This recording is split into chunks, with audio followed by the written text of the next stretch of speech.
Praise the Lord. परमेश्वर के नाम की महिमा हो। Hallelujah. हालेलुया। ആരുടെ കൈ കൊണ്ടുവന്നില്ല. Hallelujah. Hallelujah. Hallelujah. Hallelujah. Hallelujah. Hallelujah. ഇന്ന് രാത്രിയിൽ ഞാൻ സംസാരിക്കാൻ ഉദ്ദേശിക്കുന്ന വിഷയം आज रात को मैं बोलने के लिए जो तात्पर्य करने वाला विषय है, how to be blessed.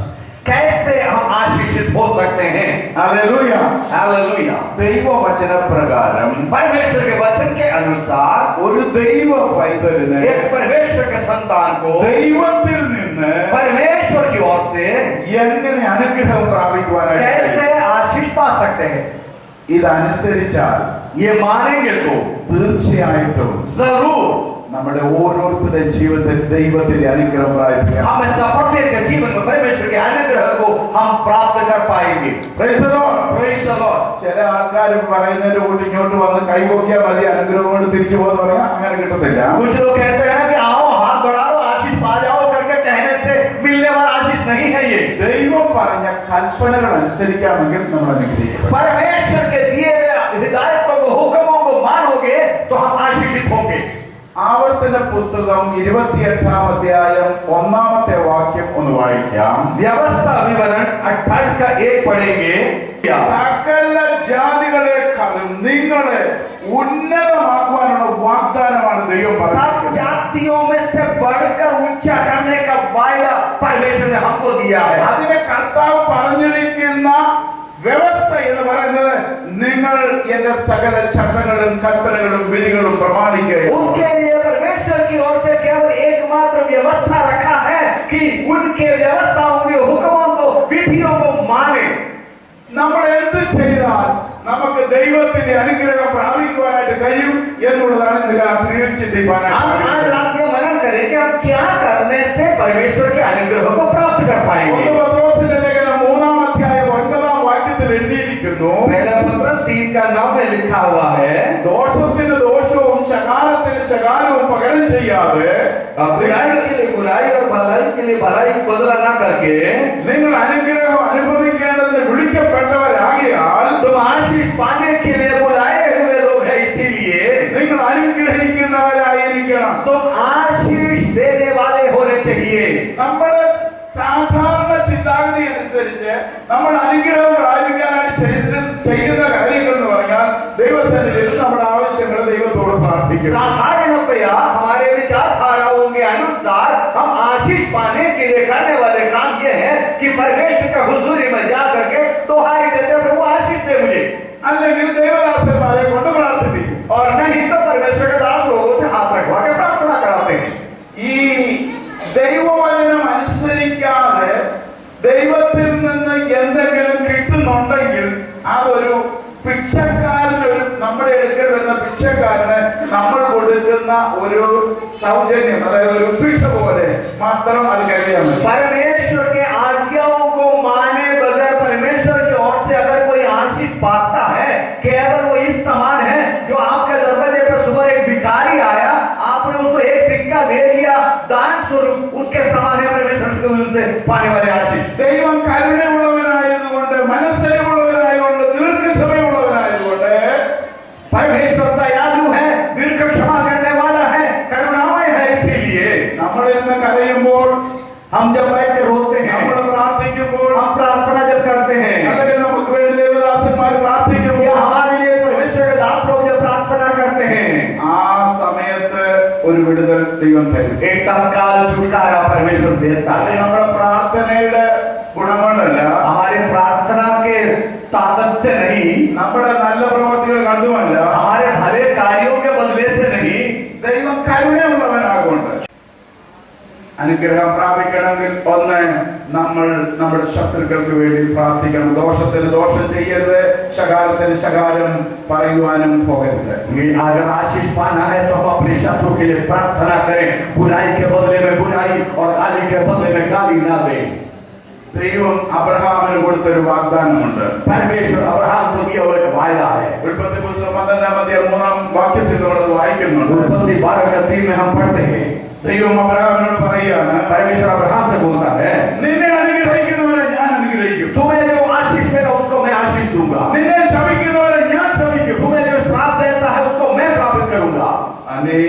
ദൈവമക്കൾ അനുഗ്രഹം പ്രാപിച്ചതിന്റെ, പ്രത്യേകിച്ച് അമേരിക്ക പോലുള്ള രാജ്യങ്ങൾ അനുഗ്രഹം പ്രാപിച്ചതിന്റെ ഒരു കാരണം അവർ ദൈവജനത്തെ ആദരിച്ചത് മൂലമാണ്. कई लोग परमेश्वर के लोग और अमेरिका जैसा देश में आशीष केवल इसलिए पाया है कि वे परमेश्वर के लोगों को और परमेश्वर को आदर किया.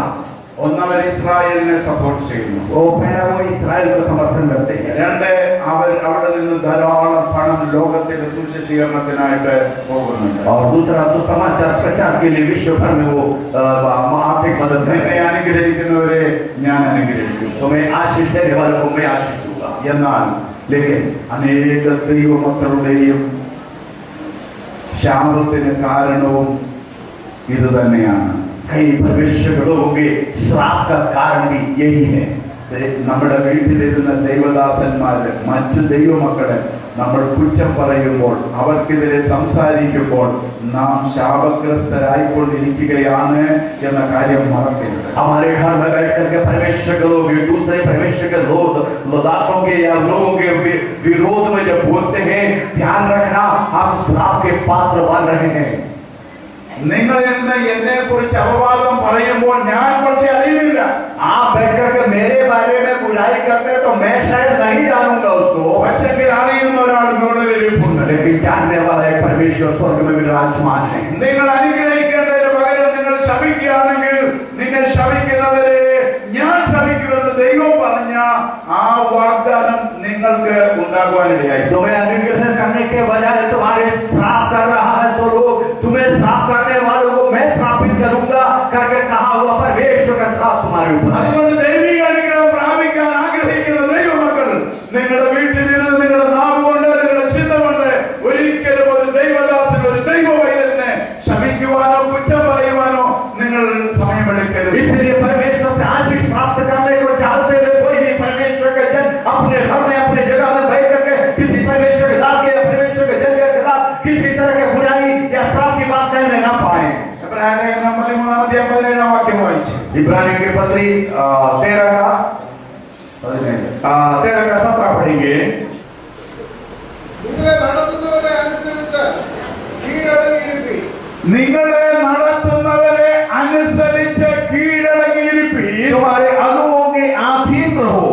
കണക്ക് ബോധിപ്പിക്കേണ്ടതിനാകിയാൽ അവർ ആത്മാക്കളെ കുറിച്ച് അവരുടെ ആട്ടിൻകൂട്ടത്തിലുള്ള ആടിനെ കുറിച്ച് കണക്ക് ബോധിപ്പിക്കേണ്ടവരാകിയാൽ, वो लेखा अपने भेड़ों के बारे में लेखा देने वाला है. इसलिए നിങ്ങളുടെ ആത്മാക്കൾക്ക് വേണ്ടി ജാഗരിച്ചിരിക്കുന്നു. അവർ നിങ്ങളുടെ ആത്മാക്കൾക്ക് വേണ്ടി ജാഗരിക്കുന്നവരാണ്. वो तुम्हारे आत्मा के लिए जागते रहने वाला है.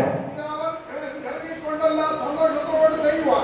അവരത് ഞരങ്ങിക്കൊണ്ടല്ല സന്തോഷത്തോടെ ചെയ്യുവാൻ. और वो ठंडी सांस भर कर ही खुशी के साथ आनंद के साथ करने के लिए. ഇടവരുത്തുകയും അല്ലാതിരുന്നാൽ നിങ്ങൾക്ക് വന്നല്ല. ഓ സന്തോഷത്തോടെ നിങ്ങൾക്ക് വേണ്ടി പ്രാർത്ഥിക്കുവാൻ ഇടയാകട്ടെ, അല്ല ഞാൻ നിങ്ങൾക്ക് നന്നല്ല. वो खुशी के साथ तुम्हारे लिए प्रार्थना करने पाए, अन्यथा तुम्हारे लिए भला न होगा. ദൈവദാസന്മാർക്ക് നേരെ വിരൽ ചൂണ്ടി തന്നെ ഞാൻ കാണിക്കാവുള്ളൂ എന്നൊക്കെ പറഞ്ഞ് പലതും ചെയ്യുന്ന ദൈവമക്കളെ ഓർത്തുകൊള്ളുക, നിങ്ങൾ ശാപം വലിച്ചു വെക്കുകയാണ്. परमेश्वर के दास लोगों के खिलाफ उंगली उठाकर तुम्हें मैं दिखा दूंगा करके चुनौती देने वाले लोगों ध्यान रखो, तुम अपने लिए अपने परिवार के लिए श्राप कमा रहे हैं. മിക്കവാറുമുള്ള ദൈവദാസന്മാരെല്ലാം ദിവസവും നിങ്ങൾക്ക് വേണ്ടി പ്രാർത്ഥിക്കുന്നവരാണ്. लगभग अधिक से अधिक परमेश्वर के दास लोग दिन प्रतिदिन आप लोगों के लिए मध्यस्थता का प्रार्थना करने वाले हैं. രാഷ്ട്രീയ വേദനിപ്പിച്ച് സംസാരിക്കുകയും വേദനിപ്പിക്കുന്ന രീതിയിൽ പ്രവർത്തിക്കുകയും ചെയ്യുന്നവരുടെ പേര് പറയുമ്പോൾ അദ്ദേഹത്തിന്റെ നെഞ്ചൊന്നു വേദനിക്കും. पास्टर को दर्द पहुंचाने वाले, बात करने, उनके बुराई करने वाले लोगों के बारे में जब बोलते हैं तो उनके दिल के अंदर एक दर्द उठता है. അവരെ അനുഗ്രഹിച്ച് പ്രാർത്ഥിക്കണമോ ശാപിച്ച് പ്രാർത്ഥിക്കണമോ എന്നുള്ളൊരു ചിന്ത മനസ്സിലേക്ക് उनके अंदर एक स्वाभाविक सहज विचार आता है, उस व्यक्ति के प्रति मैं अनुग्रह की प्रार्थना करूं या श्राप की प्रार्थना करूं. ഇങ്ങനെങ്കിലും പറയും, കർത്താവേ ഞങ്ങളുടെ ഇന്നാച്ചായന് വേണ്ടി പ്രാർത്ഥിക്കുന്നു. ऐसे बोलेगा कि प्रभु उस अमुक दास के लिए, व्यक्ति के लिए प्रार्थना करता हूं. നീ സകലതും അറിയുന്നവല്ലോ കർത്താവേ. प्रभु तू सब कुछ जानता है, ദാസനോട് ഇടപെടുന്നതിനെ കർത്താവേ. उससे तो व्यवहार कर प्रभु. ചിലപ്പോൾ അതുകൊണ്ട് പറഞ്ഞങ്ങ് നിർത്തും. और उससे समाप्त कर, उसी में वहां विराम डाल। പല ദൈവമക്കളും അവർക്ക് ജോലിയില്ലാതിരുന്നപ്പോൾ, അവരുടെ കുഞ്ഞുങ്ങളെ കെട്ടിപ്പാനായിട്ട് കഴിയാതെ ഭാരപ്പെട്ടപ്പോൾ, അവരുടെ രോഗികളായിരുന്നപ്പോഴൊക്കെ ദൈവദാസന്മാരുടെ കർത്താവേ കുടുംബത്തെ അനുഗ്രഹിക്കണമേ, അവർക്ക് വഴിയൊരുക്കി കൊടുക്കണമേ, അവരുടെ കുഞ്ഞുങ്ങൾക്ക് വഴിയൊരുക്കി കൊടുക്കണമേ, അവരെ വിടുവിക്കണമേ കർത്താവേ, അവരെ അനുഗ്രഹിക്കണമേ കർത്താവേ. നെടുവീൽ നിന്ന് കണ്ണുനീരൊഴുക്കി പ്രാർത്ഥിച്ച അനേക ദൈവദാസന്മാരെ നിങ്ങൾക്ക് നന്മയുണ്ടായി കഴിയുമ്പോൾ, അവരുടെ നേരെ വിരൽ ചൂണ്ടുമ്പോൾ അവരുടെ ഹൃദയം എന്തുമാത്രം ഞൊരുങ്ങുമെന്ന് നിങ്ങൾക്കറിയാം. आप ध्यान रखें, कई पास परमेश्वर के दास लोग आपके बच्चों के लिए, नौकरी के लिए, बच्चों की पढ़ाई के लिए, अपनी बीमारी की अवस्था में आपके लिए प्रार्थना करके आपको जब आशीष मिला है, आपको अनुग्रह मिला है, उस समय उनके खिलाफ जब उंगली उठते हैं, उठाते हैं आप, उनके दिल में कितना ठेस पहुंचता होगा आप सोचिएगा. നിങ്ങൾ അവർക്ക് ഗുണം ചെയ്തില്ലെങ്കിലും ദോഷം പറയരുത്, ചെയ്യരുത്. यदि आप उनके लिए कोई भलाई ना करे तो भी उनके लिए बुराई ना करना, ना सोचना. Praise the Lord. Hallelujah. നമ്മുടെ വീട്ടിലിരുന്നും നമ്മുടെ മറ്റുള്ളവരോടും ടെലിഫോണിലൂടെയും അല്ലാതെയും ഒക്കെ ദൈവദാസന്മാരെ സംസാരിക്കുന്ന വീടുകൾ ഒരിക്കലും ശുഭം വരികയില്ല. അത് ഇന്നല്ലെങ്കിൽ നാളെ അതിന് അധോഗതി ആയിരിക്കും എന്ന് ദൈവത്തിന്റെ അടിസ്ഥാനത്തിൽ പറയുക. हमारे घर में बैठकर या हमारे टेलीफोन के जरिए परमेश्वर के दास लोगों के खिलाफ बात करने वाले लोगों, आपके घर में अनुग्रह नहीं, हमेशा वचन के अनुसार मैं बोलता हूँ, श्राप का कारण हो सकता है. ഇന്നലെ ആണെങ്ങനെയാണ് ഞാൻ അതിന്റെ ഒരു ഉദാഹരണം ഇവിടെ പറയാനായിട്ടിടയായി. मैं पिछले दिन उसके एक मिसाल यहाँ पर बोला था. സമയം കടന്നു പോകുന്നതോടെ ഞാൻ അടുത്ത ഭാഗത്തേക്ക് കടന്നു പോകാനായിട്ട് समय आगे बढ़ रहा है, इसलिए अगले हिस्से में बढ़ रहा हूँ. സഖരിയ പ്രവചനം 8-ാം അധ്യായം 15, 16, 17 വാക്യങ്ങൾ വായിക്കാം. जकरिया की नबूवत 8 का 15, 16, 17. ഞാൻ ഈ കാലത്ത് യെരൂശലേമിലും ഞാൻ ഈ കാലത്ത് യെരൂശലേമിനും मैं इन दिनों में यरूशलेम को യഹൂദ ഗൃഹത്തിനും और यहूदा के घराने की വീണ്ടും നന്മ വരുത്തുവാൻ ആഗ്രഹിക്കുന്നു. भलाई करने की ठान ली है. ഓ നിങ്ങൾ ഭയപ്പെടേണ്ടെന്ന് സൈന്യങ്ങളെ യഹോവ അരുളി ചെയ്യുന്നു. इसलिए तुम मत डरो करके सेनाओं का यहोवा कहता है. ആ ദൈവം വീണ്ടും നന്മ തരണമെങ്കിൽ നിങ്ങൾ ചില കാര്യങ്ങൾ ചെയ്യണം. अगर परमेश्वर फिर से आपको भलाई करना है तो कुछ काम आपको करना है. ഒന്ന്, നിങ്ങൾ താന്താന്റെ കൂട്ടുകാരോട് സത്യം പറയണം. जो काम तुम्हें करना चाहिए वो ये है कि एक दूसरे के साथ सत्य बोला करना. നിങ്ങളുടെ ഗോപുരങ്ങൾ എന്ന് പറഞ്ഞാൽ നിങ്ങളുടെ വീട്, നിങ്ങൾ ജോലി ചെയ്യുന്നത്, നിങ്ങളുടെ സഭ, അവിടെ എങ്ങനെ വേണം?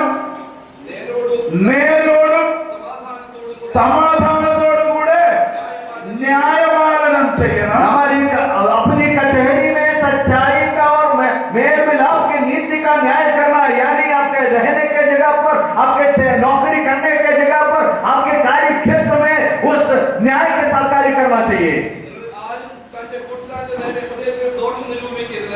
നിങ്ങളിൽ ആരും തന്റെ കൂട്ടുകാരന് നേരെ ഹൃദയത്തിൽ ദോഷം നിരൂപിക്കരുത്. നന്മ അനുഭവിക്കണമെന്ന് ആഗ്രഹിക്കുന്ന ദൈവ ജനമേ, ദൈവദാസന്മാരെ, ദൈവമക്കളെ, നിങ്ങളുടെ ഹൃദയത്തിൽ നിങ്ങളുടെ കൂട്ടു സഹോദരന് വിരോധമായി, നിങ്ങളുടെ പ്രിയപ്പെട്ടവർക്ക് വിരോധമായി ഹൃദയത്തിൽ ദോഷം നിരൂപിച്ചാൽ അവരറിയുന്നില്ല, സ്വർഗത്തിലെ ദൈവം അറിയും. നിങ്ങളുടെ നന്മ മുടങ്ങും. परमेश्वर की ओर से आशीष पाना चाहते हुए लोगों, अपने अपने मन में एक दूसरे की हानि की कल्पना न करना और झूठी शब्द की प्रीति न रखना.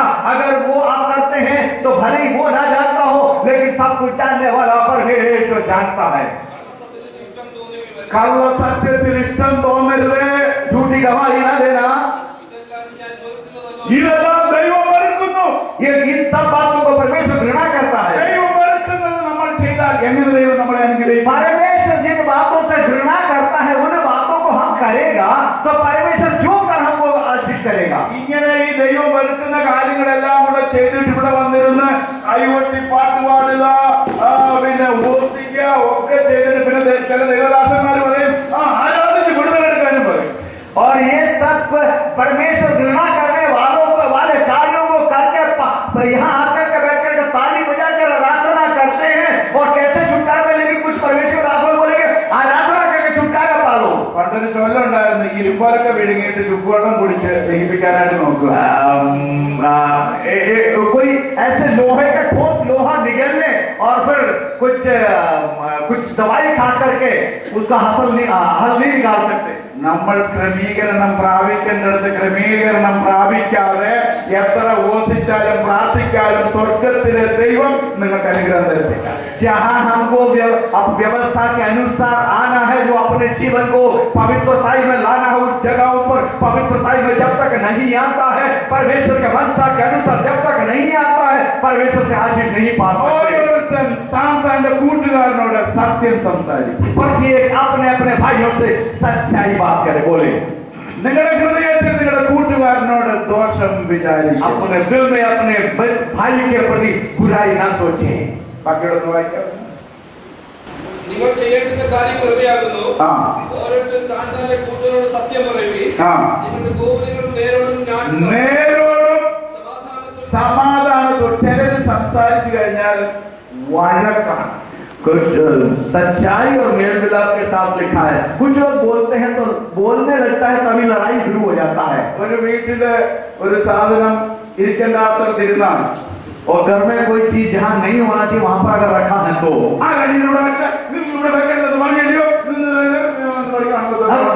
ये किसने यहाँ पर रखा, मेरे भाई बोले यहाँ नहीं रखना है, और शुरू हो जाता है। അത് പെണ്ണുങ്ങളും ചെയ്യും ആണുങ്ങളും ചെയ്യും। वो तो बहनें भी करती है, भाई लोग भी करते हैं। സമാധാനത്തോടെ ചെയ്യാം। उसको शांतिपूर्वक ढंग से भी बोल सकते हैं। ഇത് ചോദിക്കാതെ തന്നെ ഇതെന്നെ എടുത്ത് മാറ്റി വെക്കാൻ പ്രശ്നമുണ്ടാകും। बिना पूछे इसको उठाकर अपने नियत स्थान पर रख देंगे तो समस्या का एक हल हो जाता है। നമ്മൾ ഇന്നലെ ചിന്തിച്ചായിരുന്നു ദൈവമക്കൾ സമാധാനം ഉണ്ടാക്കുന്നവരായിരിക്കണം। कल हमने वर्णन किया परमेश्वर को लोग शांति मेल मिलाप करने वाले होने चाहिए। ഈ നിലയിൽ സംസാരിച്ചു കഴിഞ്ഞാൽ സമാധാനം ഉണ്ടാക്കുകയല്ല വികാരമാനക്കാണ് ഉണ്ടാക്കുന്നത്। और अगर ऐसे बोलने लगेंगे तो शांति के बजाय अशांति आ जाएगी। നമ്മൾ ദൈവമക്കൾ എന്ന് വിളിക്കപ്പെടണമെങ്കിൽ നമ്മൾ സമാധാനം ഉണ്ടാക്കണം। अगर हम परमेश्वर के संतान बुलाए जाना है तो शांति में मेल मिलाप करने वाले होने चाहिए। നമ്മുടെ മുമ്പിൽ ഒരു തെറ്റ് കണ്ടെങ്കിൽ തന്നെ നമ്മൾ അതിന് എങ്ങനെ നമ്മൾ പ്രതികരിക്കുന്നു അതനുസരിച്ചാണ് വഴക്കുണ്ടാകാതിരിക്കുന്നത്। हमारे सामने जब गलती दिखता है हम किस प्रकार उसके प्रतिक्रिया करते हैं उस पर आधारित है वो झगड़ा में परिवर्तित होता है मेल मिलाप में। ഞാൻ ഇത് പറഞ്ഞാൽ അച്ചായന് ദേഷ്യം വരുമെങ്കിൽ അത് പറയാതിരിക്കുകയോ നല്ലത്। अगर मैं ये बोलूं तो पादी साहब को अगर गुस्सा आने की संभावना मुझे दिमाग में है तो मैं उस बात को ना बोलना ज्यादा भला है। ഭാര്യയായതുകൊണ്ട് അവളോടൊന്നും പറയാമെന്ന് പറഞ്ഞ് നമ്മൾ വഴക്ക് പറഞ്ഞാൽ ഭാര്യയുടെ ഹൃദയം നോവുമെങ്കിൽ അവൾക്ക് ഇഷ്ടപ്പെടാതെ വരുമെങ്കിൽ അത് പറയാതിരിക്കുകയോ നല്ലത്। पत्नी होने के बाद उसको कुछ भी कह सकता है करके विचार है, इसीलिए उसको ये कहेंगे और उसका दिल में ठेस पहुंच सकता है, ऐसी बात है तो ना कहना ज्यादा भला है। നമ്മുടെ വീട്ടിൽ സമാധാനം ഉണ്ടാക്കുന്നവരായിരിക്കണം। हमारे घर में शांति करने वाला होना चाहिए। സമാധാനത്തോടും ന്യായത്തോടും കൂടെ ന്യായപാലനം ചെയ്യുന്നവരാകണം। न्याय और धार्मिकता के साथ व्यवस्था करने वाले होने चाहिए। Praise the Lord. हालेलुया। പലരും ഇങ്ങനെയുള്ള കാര്യങ്ങൾ ചെയ്യാതെ വീട്ടിൽ വഴക്കുണ്ടാക്കി പ്രശ്നങ്ങൾ ഉണ്ടാക്കി എന്നിട്ട് വന്നിരുന്ന ബന്ധനമാണ് ദർശനമാണ് പ്രാർത്ഥിക്കണം എന്നൊക്കെ പറഞ്ഞ് ഉപദേശമാർക്ക് പണി ഉണ്ടാക്കി കൊടുക്കുക। और कई लोग ऐसे इस तरह के जो मेल मिलाप के काम ना करके घर में लड़ाई करके समाज में लड़ाई करके दफ्तर में लड़ाई करके आकर के समस्याओं का पहाड़ बनाने के बाद पादरी साहब को नौकरी दे रहे, पादरी साहब प्रार्थना कीजिए हमारे लिए। എഫെസ്യർ ലേഖനം 6-ാം അധ്യായം 1-2 വാക്യം വായിക്കാം। एफेसियों के पत्र 4:1-2 पढ़ेंगे। മക്കളെ നിങ്ങൾ അമ്മയപ്പന്മാരെ കർത്താവിൽ അനുസരിപ്പീൻ. ആ. അത് ന്യായമല്ലോ. ആ. നിനക്ക് നന്മയുണ്ടാകുവാനും നിനക്ക് നന്മയുണ്ടാകുവാനും നീ ഭൂമിയിൽ ദീർഘായുസ്സോടിരിപ്പാനും നിന്റെ അപ്പനെയും അമ്മയെയും ബഹുമാനിക്കുക എന്നത് വാക്യത്തോടു കൂടിയ ആദ്യ കൽപ്പനയാകുന്നു. നിനക്ക് നന്മയുണ്ടാകുവാൻ നീ ഭൂമിയിൽ ദീർഘായുസ്സോടിരിപ്പാൻ നിന്റെ അപ്പനെയും അമ്മയും ബഹുമാനിക്കുക എന്നത് വാഗ്ദത്തത്തോടു കൂടിയ आद्य कल्पनायागुन्नु। इफिसियों 6:1-2 में हे बालकों प्रभु में अपने माता पिता के आज्ञाकारी बनो क्योंकि ये उचित है। अपनी माता और पिता का आदर कर, ये पहली आज्ञा है जिसके साथ प्रतिज्ञा भी है। നിനക്ക് നന്മ ഉണ്ടാകണമെങ്കിൽ നീ ദീർഘായുസ്സോടിരിക്കണമെങ്കിൽ നിന്റെ അപ്പനെയും അമ്മയെയും ബഹുമാനിക്കണം। तुम्हें अगर भलाई होना है और दीर्घायु रहना है तो अपने माँ और बाप का आदर करो। അപ്പനെ അമ്മയെ ബഹുമാനിക്കാതെ അവർക്ക് വേണ്ടത് ചെയ്യാതെ അവർക്ക് സ്നേഹം കൊടുക്കാതെ അവരെ അവരെ ശുശ്രൂഷിക്കാതെ നീ എത്ര പ്രസംഗിച്ചാലും നീ എത്ര ആരാധിച്ചാലും അത് സ്വർഗത്തിൽ ചെല്ലുകയില്ല. माँ बाप को देने लायक सम्मान न दे करके, उनके सेवा शुश्रूषा न करके, उनका आदर न करके, उनके लिए मदद न करके कितने भी तुम जोर से आराधना करो, वो कोई आराधना ऊपर नहीं पहुंचेगा. ഉണ്ടാകണമെങ്കിൽ നിന്റെ അപ്പനെ അമ്മയെ നീ ബഹുമാനിച്ചേ. अगर तुम्हारा भला ही होना है तो अपनी माता पिता का आदर करो. ദൈവം നമുക്ക് എല്ലാത്തിനും പ്രമാണം തന്നിട്ടുണ്ട്. परमेश्वर हमें हर चीज के लिए व्यवस्था दिया है. അപ്പനെ അമ്മയെ എന്ത് ചെയ്യണം? माता पिता के साथ क्या करना चाहिए, കുഞ്ഞുങ്ങളോട് എങ്ങനെ ചെയ്യണം? बच्चों के साथ क्या करना चाहिए, ഭാര്യയോട് എന്ത് ചെയ്യണം? पत्नी के साथ क्या करना चाहिए, ഭർത്താവിനോട് എന്ത് ചെയ്യണം? पति के साथ क्या करना चाहिए, പാസ്റ്ററെ എങ്ങനെ കൈകാര്യം और ചെയ്യണം? पासवान के साथ क्या करना चाहिए, അനാഥനെ എങ്ങനെ और നോക്കണം? अनाथ के और विधवा के साथ कैसे करना चाहिए, പരദേശിയെ എങ്ങനെ और നോക്കണം? परदेशी के साथ कैसे करना വിധവയെ चाहिए, എങ്ങനെ और നോക്കണം? विधवा का कैसे करना चाहिए. എല്ലാത്തിനും നമുക്ക് പ്രമാണം തന്നു. हर चीज के लिए परमेश्वर ने वो व्यवस्था दिया है. ഇതനുസരിച്ചാൽ നമുക്ക് നന്മയാണ്, അനുഗ്രഹം. अगर ये माने तो हमारे लिए आशीष है, भलाई है. When we violate the rules, we will punish. जब हम व्यवस्था का उल्लंघन करते हैं हमें उसका दंड मिलता है. Hallelujah. Hallelujah. Praise the Lord. പല വ്യക്തികളും അനുഗ്രഹം പ്രാപിക്കാതിരിക്കുന്നത് എന്തെന്ന് ചോദിച്ചാൽ ദൈവം അവരെ ഏൽപ്പിച്ച ഉത്തരവാദിത്തങ്ങളിൽ നിന്ന് ഒളിച്ചോടുന്നത് കൊണ്ടാണ്. कई लोग आशीष इसीलिए नहीं पा रहा है कि परमेश्वर को दिए हुए जिम्मेदारियों से वो छिप के भाग रहे हैं. Hallelujah. हालेलुया. നിനക്ക് നന്മയുണ്ടാകുവാൻ, നീ ഭൂമിയിൽ ദീർഘായുസ്സോടിരിപ്പാൻ നിന്റെ അപ്പനെയും അമ്മയെയും ബഹുമാനിക്കും. तुम्हारा भला होने के लिए और तुम दीर्घायु रहने के लिए अपने माता पिता का आदर कर. Hallelujah. Hallelujah. Praise the Lord. Praise the Lord. ഒന്ന് പത്രോസിന്റെ ലേഖനം 3-ാം അധ്യായം 10-11 വാക്യം നമ്മൾ ഇങ്ങനെ വായിക്കുന്നു. पहले पत्रस 3 का 10 और 11 इस तरह पढ़ते हैं. ജീവനെ ആഗ്രഹിക്കുകയും ജീവനെ ആഗ്രഹിക്കുകയും ശുഭകാലം കാണുവാൻ ഇച്ഛിക്കുകയും ചെയ്യുന്നവൻ जो कोई जीवन की इच्छा रखता है और अच्छे दिन देखना चाहते हैं, ദോഷം ചെയ്യാതെ നിന്റെ നാവിനെയും वो अपनी जीभ को बुराई से വ്യാജം പറയാതെ നിന്റെ അധരത്തെയും അടക്കി പറയട്ടെ. और अपने होठों को छल की बातों बात करने से रोके रहे. അവൻ ദോഷം വിട്ടകന്ന് ഗുണം ചെയ്യട്ടെ. वो बुराई को छोड़ भलाई कर സമാധാനം അന്വേഷിച്ച് പിന്തുടരട്ടെ. और मेल मिलाप को ढूंढ और उसका यत्न से रहे, इसमें रहे. ജീവനെ ആഗ്രഹിക്കുന്നവർ, जीवन को जो चाहते हैं, ശുഭകാലം കാണാൻ ഇച്ഛിക്കുന്നവർ, भलाई चाहते हैं देखना, ദോഷം ചെയ്യാതെ നിന്റെ നാവിനെ, बुरा करने से अपने जुबान को, വ്യാജം പറയാതെ നിന്റെ അധരത്തെ അടക്കി झूठ പറയട്ടെ. बोले बगैर अपने होठों को, ദോഷം വിട്ടകന്ന് ഗുണം ചെയ്യണം. बुराई को छोड़ करके भलाई को यत्न कर, സമാധാനം അന്വേഷിച്ച് പിന്തുടരണം. भलाई का पीछा करना. Praise the Lord. हालेलुया. ശുഭകാലം വേണോ?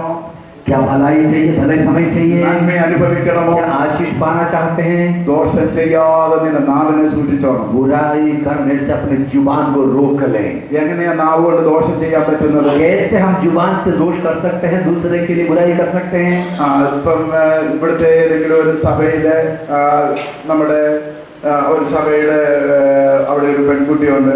അടുത്ത സഭയിലെ ഒരു പാസ്റ്റർ അവിടുത്തെ ഒരു വിശ്വാസിയെ വിളിച്ച് ചോദിക്കുക, നിങ്ങളുടെ സഭയിൽ ഇങ്ങനെ ഒരു പെൺകുട്ടിയുണ്ടല്ലോ, അതിന് ഒരു കല്യാണം ആലോചിക്കാനാണ്, എങ്ങനെയുണ്ട് പാസ്റ്ററെ, അവരെയൊക്കെ അറിയാമോ എന്നൊക്കെ ചോദിച്ചാൽ और एक पासवान दूसरे कलीसिया के पासवान से पूछते कि मालूम पड़ा कि आपके कलीसिया में एक विवाह योग्य युवती है, तो उसके क्या है, उसके चरित्र के बारे में कुछ बताएंगे करके पूछेंगे तो ചിലർ പറയും ഇപ്പൊ കുഴപ്പമൊന്നുമില്ല എന്ന് പറയും. कुछ लोग बोलेंगे हाँ अभी ठीक है, അത് മതി, बस बुराई काफी है, ഒരു ദോഷം ചെയ്തിട്ടില്ല, कोई बुराई नहीं किया है, ഇപ്പം കുഴപ്പമൊന്നുമില്ല. हाँ अभी ठीक है, बात साहब अभी ठीक है बोलेंगे. ആ ഇങ്ങനെ നമുക്ക് പല രീതിയിൽ പലരും എനിക്കൊന്നും അറിയത്തില്ല, നിങ്ങളുടെ പോയി അന്വേഷിക്കുന്നൊക്കെ പറയും. और कुछ लोग बोलेंगे मुझे नहीं पता, उसके बारे में आप जाकर ढूंढ लो. പിന്നെ ഞാൻ എന്തെങ്കിലും പറഞ്ഞെങ്കിൽ പിന്നെ ഞാൻ പറഞ്ഞത് പറയുന്നു പറയും. और अगर मैं कुछ बोलूं तो मालूम पड़ेगा कि मैंने बोला है करके सुनाई दे और लग जाएगा उसके पीछे. ഇങ്ങനെ കല്യാണം മാത്രമല്ല, ജോലിയുടെ കാര്യത്തിന് ऐसे नौकरी में शादी की बात ही नहीं, नौकरी के बारे में भी ഇങ്ങനെ പലതിലും പലതും നമ്മൾ പലരുടെയും നന്മ നമ്മുടെ വാക്കുകൊണ്ട് മുടങ്ങിപ്പോയിട്ടുണ്ട്. इस तरह कई बातों में कई बार हमारे एक शब्द के वजह से कईयों के भलाई रुका है. നിന്റെ നാവ് കൊണ്ട് ദോഷം ചെയ്യരുത്. अपने जुबान से बुराई ना करना പിന്നെ വ്യാജവും പറയരുത്. और अपने होठों से बुरा झूठ ना बोलना। ഇതിനെ കൊള്ളാവുന്നതാക്കി കച്ചവടം ചെയ്യുന്ന പരിപാടി നമുക്കുണ്ട്. जो गलत है, जो बुरा है, उसको भला है करके प्रस्तुत करने वाला स्वभाव हमारे अंदर कई बार है। മാനസികമായി അസ്വസ്ഥയുള്ള പെൺകുട്ടികളെ പല പാസ്റ്റർമാരും പലർക്കും ഒരു കുഴപ്പവും ഇല്ലെന്നും പറഞ്ഞ് ആലോചിച്ചു ഞങ്ങളുടെ പാസ്റ്റാണ് എന്നെ പറ്റിച്ചതെന്ന് പറഞ്ഞത് ഞാൻ കേട്ടിട്ടുണ്ട്. और मानसिक तौर पर अस्वस्थ युवती के बारे में बहुत बहुत बढ़िया है, बहुत ठीक है करके रिपोर्ट देने के बाद, शादी होने के बाद उनका विवाह जीवन का बुरा बन गया, ऐसे कई घटना हमारे सामने है। ഒരു മനുഷ്യന് ഓടിക്കാൻ പറ്റാത്ത വണ്ടി നല്ല ഒന്നാം തരം വണ്ടിയാണെന്ന് പറഞ്ഞ് കച്ചവടം ചെയ്ത ആൾക്കാരുണ്ട്. और कोई भी उसको चला नहीं सकता, 1 किलोमीटर भी चला नहीं पाने वाले गाड़ी वाले बहुत बढ़िया, ऐसा बहुत बढ़िया इंजन है करके उसका सिफारिश करके बिक्री कराए हुए लोग बहुत है। ഇതുപോലെ വസ്തു കച്ചവടം ചെയ്യിക്കുന്നവരുണ്ട്. और इसी तरीके से जमीन की बिक्री कराने वाले बहुत है। നമ്മൾ വിചാരിക്കുന്നൊന്നും ആരും അറിയുന്നില്ല. മാർക്കറ്റിൽ ചലേगा. हम सोचते हैं कि ये कोई मालूम नहीं पड़ता, किसी को मालूम नहीं, सब चलेगा, चलता है सब कुछ। ഇതെല്ലാം ശ്രദ്ധിക്കുന്നത് ദൈവമാണ്. लेकिन ये सबको गौर करने वाला एक परमेश्वर है। ലോകക്കാരൻ അത് ചെയ്യാം, പക്ഷെ നീ അത് ചെയ്യരുത്. सांसारिक मनुष्य वो कर सकता है, लेकिन तुम नहीं कर सकते उस कार्य നിനക്ക് को। നന്മയുണ്ടാകണമെങ്കിൽ, നിനക്ക് ദീർഘായുസ് ഉണ്ടാകണം, നിനക്ക് ശുഭകാലം ഉണ്ടാകണമെങ്കിൽ तुम्हारा भलाई होना है और तुम्हारे दीर्घायु होना है और तुम्हें अच्छा रहना है। हालेलुया। ദൈവമക്കൾ ദൈവത്തിനും അനുസരിച്ച് ജീവിച്ചെങ്കിൽ ദൈവത്തിന് ഉത്തരവാദിത്വമുള്ളൂ. परमेश्वर को लोग परमेश्वर की व्यवस्था के अनुसार जिएंगे, तभी परमेश्वर आपके जिम्मेदार होगा। പിശാചിനെയും കുറ്റം പറഞ്ഞ് शैतान के ऊपर दोष आरोपण करके ഈ പാസ്റ്റർ വന്നേ പിന്നെ ഒരു വിടുതലുമില്ലെന്ന് പാസ്റ്ററിനെ കുറ്റം പറഞ്ഞ് और ये पास्टर के आने के बाद सभा में कलीसिया में कोई छुटकारा नहीं है, कुछ आशीष नहीं है करके पास्टर का बुराई बोलकर എന്റെ പ്രശ്നത്തിൽ ഈ സഭയ്ക്കൊന്നും ഒരു ഇതുമില്ല, അവരൊന്നും അത് പ്രാർത്ഥിക്കുന്നില്ല, ഈ സഭയിൽ പോയിട്ട് ഒരു ഗുണവും ഇല്ലെന്ന് പറഞ്ഞു. और मैं इस समस्या से जूझ रहा हूँ, कलीसिया में किसी को कोई मेरे बारे में चिंता नहीं है, कोई मेरे लिए प्रार्थना नहीं करता है करके कलीसिया के ऊपर भी दोष आरोपण। ഇവരെയൊന്നും കുറ്റം പറയണ്ട, നമ്മൾ അത് ശരിയായാൽ ശരിയാവും. इनमें से किसी के ऊपर दोषारोपण करने की जरूरत है, आप स्वयं जरा सुधर जाए, सारे मामला सुधर जाएगा जी। Praise the Lord. Hallelujah, Hallelujah. Hallelujah, Hallelujah. Hallelujah. ദൈവത്തിന് നന്ദിയോടെ സ്തോത്രം. परमेश्वर के धन्यवाद। സമയം പോയതുകൊണ്ട് ഒരു കാര്യം കൂടെ പറഞ്ഞിരിക്കാം. समय आगे बढ़ रहा है, इसलिए मैं एक बात और कहकर बैठना चाहूँगा। സദൃശവാക്യം 3-ാം അധ്യായം 9-10 വാക്യം വായിച്ചു. नीति वचन 3 अध्याय 9 और 10 पढ़ेंगे। ഭൂമിയുടെ തലം കൊണ്ടോ എല്ലാ വിളവിന്റെയും ആദ്യഫലം കൊണ്ട് ബഹുമാനിക്കുക. അങ്ങനെ നിന്റെ കളപ്പുകൾ സമൃദ്ധിയായി നിറയും, നിന്റെ ചക്കുകളിൽ വീഞ്ഞി കവിഞ്ഞൊഴുകും. Hallelujah. हालेलुया। अपने संपत्ति के द्वारा और अपनी भूमि के सारे पहले उपज दे देकर यहोवा की प्रतिष्ठा करना, इस प्रकार तेरे खाते भरे पूरे रहेंगे और तेरे रस कुंडों में से नया दाख मधु उमड़ता रहेगा। യഹോവയെ നിന്റെ ധനം കൊണ്ടും यहोवा को अपनी संपत्ति से, എല്ലാ വിളവിന്റെയും ആദ്യഫലം കൊണ്ടും हर फसल की पहली फसल उपज से നീ ബഹുമാനിക്കണം. परमेश्वर का आदर कर। അങ്ങനെ ചെയ്താൽ अगर ऐसा करोगे तो നിന്റെ കളപ്പുരകൾ നിറയുവാനായി, तुम्हारे खाते भरे रहेंगे നിന്റെ ശക്കുകളിൽ വീഞ്ഞ് കവിഞ്ഞൊഴുകും. और तुम्हारे रस कुंडों में दाख मधु उमड़ता रहेगा। നമ്മൾ ദൈവത്തെ മാനിച്ചാൽ ദൈവം നമ്മളെ अगर हम മാനിക്കും. परमेश्वर का आदर करेगा तो परमेश्वर हमारा आदर നമുക്ക് करेगा। കിട്ടുന്നതിന്റെ ആദ്യ വിളവുകളെല്ലാം കർത്താവിന് കൊടുത്തു നോക്കാം. जो मिलता है उस सबका पहला उपज परमेश्वर को देखकर तो देखो एक बार। പണ്ടൊക്കെ നമുക്ക് കിട്ടുന്നതിന്റെ ഒക്കെ തേങ്ങായുടെ 10-1, കപ്പ പറിച്ചാൽ അതിൻ്റെത്, പിന്നെ നെല്ല് കൊയ്താൽ അതിലൊക്കെ ആദ്യത്തെ കൊടുക്കുന്ന ഒരു പരിപാടി ഉണ്ടായിരുന്നു. ഞങ്ങൾ വർഷമായിരുന്നു. हमारे देश में पहले ये आदत था कि जो कुछ फसल उपज होते थे उन सबका पहला फल आराधनालय में ले जाकर देने का एक प्रथा चलता था। നമുക്കുള്ളതിന്റെ ദശാംശം കറക്റ്റായിട്ട് ദൈവത്തിന്റെ സന്നിധി കൊണ്ടൊക്കെ ദൈവം നമ്മളെ അനുഗ്രഹിപ്പാനിടയായി. जो कुछ हमारे पास है उसका 10वांश पूरा गिन करके परमेश्वर के हुजूर में लेकर देखो, परमेश्वर आपको आशीष करने पाएगा। കൊടുത്തിട്ട് നമുക്ക് ദൈവത്തോട് ചോദിക്കാമല്ലോ, ഇങ്ങനെയല്ലേ എഴുതി വെച്ചിരിക്കും, ഞാൻ ഇങ്ങനെ തന്നിട്ട് ഇങ്ങോട്ട് കിട്ടുന്നില്ലല്ലോ എന്ന്. കിട്ടുന്നില്ലെങ്കിൽ നമുക്ക് ചോദിക്കാനുള്ള റൈറ്റ് ഉണ്ട്. अगर देने के बाद अगर नहीं मिलता है तो परमेश्वर के ऊपर आप सवाल कर सकते हैं कि परमेश्वर आपने अपने वचन में ऐसा लिखा हुआ है कि देने के लिए और देंगे करके, लेकिन अभी मुझे क्यों नहीं मिल रहा, कि पूछ सकते हैं आप। ഇവിടെ പറയുകയാണ്, ഹല്ലേലൂയ, നിന്റെ ഒന്നുകൂടെ വായിച്ചത്, यहाँ पर लिखा है ഭൂമിയുടെ തലം കൊണ്ടും യഹോവയെ നിന്റെ ദൈവത്തിന്റെ ധനം കൊണ്ടും अपने साथ यहोवा को अपने सारी संपत्ति से എല്ലാ വിളവിന്റെ എല്ലാ വിളവിന്റെ ആദ്യഫലം और കൊണ്ടും सारी पहली उपज देकर ബഹുമാനിക്കുക. ബഹുമാനിക്കുക. प्रतिष्ठा करना। അങ്ങനെ നിന്റെ കളപ്പുര അങ്ങനെ ചെയ്താൽ अगर ऐसा करोगे तो നിന്റെ കളപ്പുര സമൃദ്ധിയായി നിറയും. तेरे कप्ते भरे भूले रहेंगे, അത് നിറഞ്ഞു വരുവാനിടയായി. പിന്നെ भरे रहेंगे, നിന്റെ ചക്കുകളിൽ വീഞ്ഞ് കവിഞ്ഞൊഴുകും. നിന്റെ ചക്കുകളിൽ വീഞ്ഞ് കവിഞ്ഞു. तेरे रसकुंडों में नया दाग मधु उमड़ता रहेगा। ഒരു സമൃദ്ധിയുടെ അനുഭവം നമുക്ക് ഉണ്ടാകുവാൻ ये समृद्धि का ये बहुत तायत का अनुभव। ഞാൻ നിങ്ങളെ വെല്ലുവിളിക്കുന്നു.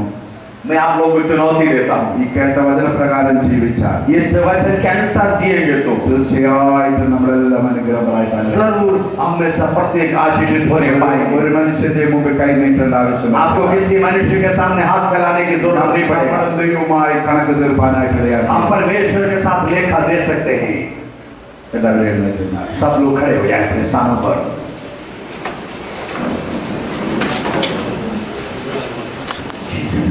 കണ്ണുകളടയ്ക്കാം. हम अपनी आंखों को बंद करें, നമ്മളെ തന്നെ ദൈവങ്ങളെ ഏൽപ്പിച്ചുകൊടുക്കാം. अपनी आंखों पर विश्वास में समर्पण करें। ഹല്ലേലൂയ. Hallelujah, hallelujah. हालेलुया। ദോഷത്തിന് ദോഷം ചെയ്യാതെ, बुराई के बदले बुराई ना करके, ശകാരത്തിന് ശകാരം പകരം ചെയ്ത് गाली देने के बदले गाली ना दे करके, നാം അനുഗ്രഹം അനുഭവിക്കാൻ വിളിക്കപ്പെട്ടവരാകുകയാണ്. हम आशीष पाने के लिए बुलाए हुए हैं, इसलिए നമുക്ക് അനുഗ്രഹിക്കുന്നവരായിരിക്കാം. हम आशीष करने वाले बने। ഹല്ലേലൂയ. Hallelujah, hallelujah. हालेलुया। നമ്മുടെ കൂട്ടുകാരനോട് നമുക്ക് സത്യം പറയാം. अपने मित्रों से हम सच बोले, നമ്മുടെ ഹൃദയത്തിൽ നമ്മുടെ കൂട്ടുകാർക്ക് എതിരായിട്ടുള്ള ആലോചനകൾ ചിന്തകൾ എല്ലാം മാറ്റിക്കളയാം. हमारे दिल में हमारे मित्रों के, हमारे भाइयों के खिलाफ जो कुछ विचार है वो सब निकाल दे। നമ്മുടെ ദൈവദാസന്മാരെ ദൈവം നമുക്ക് ബഹുമാനിക്കാം. हम अपने परमेश्वर के दास लोगों का आदर करें, അവർക്കെതിരെ ദോഷങ്ങൾ സംസാരിക്കാം. उनके खिलाफ बुरी बातें ना कर सोचें, അവരെ നമ്മളെ അനുഗ്രഹിച്ച് പ്രാർത്ഥിക്കട്ടെ. उनको हमें आशीष करके प्रार्थना करने का अवसर दें। നമ്മുടെ നാവ് കൊണ്ട് ദോഷം ചെയ്യാതെ, अपने जुबान से बुराई ना करके നമ്മുടെ അധരം കൊണ്ട് പാപം ചെയ്യാതെ, और अपने होठों से पाप ना करके നമുക്ക് ഹല്ലേലൂയ നമ്മെ അനുഭവിപ്പാൻ തക്കവണ്ണം ഇടയായി തീരട്ടെ. अब भलाई को अनुभव करने के लिए परमेश्वर अवसर दे रहे പല ദശാംശങ്ങളും നമുക്ക് ലഭിക്കുന്നതിന്റെ എല്ലാത്തിന്റെ ദശാംശം ദൈവത്തിന് കൊടുത്ത് നമുക്ക് അനുഗ്രഹം പ്രാപിക്കാം. हमें मिलने वाले हर आशीषों के दशमांश परमेश्वर को दे करके हम आशीष पाए। ഈ വചനങ്ങളാൽ ദൈവം നമ്മെ സഹായിക്കും. इन वचनों से परमेश्वर हमको आशीष दे।